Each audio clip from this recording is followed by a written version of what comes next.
Menteri Luar Negeri Rusia Sergei Lavrov memperingatkan kekuatan Barat agar tidak memasok Ukraina dengan senjata yang mampu menyerang wilayah Rusia, menyebut langkah itu akan menjadi langkah serius menuju eskalasi yang tidak dapat diterima. Pernyataan Lavrov yang dilaporkan pada Kamis 26 Mei 2022 oleh kantor berita Rusia TASS keluar saat Amerika Serikat dan sekutu barat lainnya memberi senjata yang semakin canggih ke Ukraina, sementara Moskwa terus maju dengan serangannya di Donbas. Lavrov berharap orang waras di negara-negara barat akan memahami bahaya langkah untuk lebih meningkatkan persenjataan Ukraina.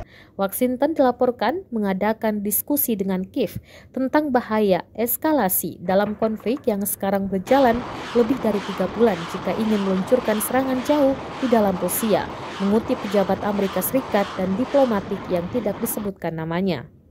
Namun pembicaraan di belakang layar tidak mengarah pada pengenaan pembatasan geografis eksplisit pada penggunaan senjata yang dipasok ke pasukan Ukraina, kata para pejabat kepada Reuters pada Kamis 26 Mei 2022.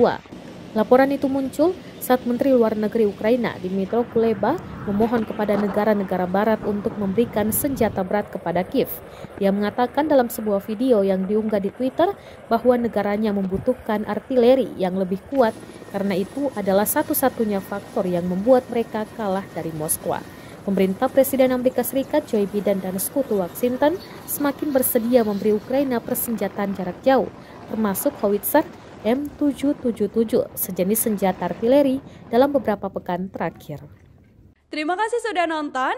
Jangan lupa like, subscribe, dan share ya.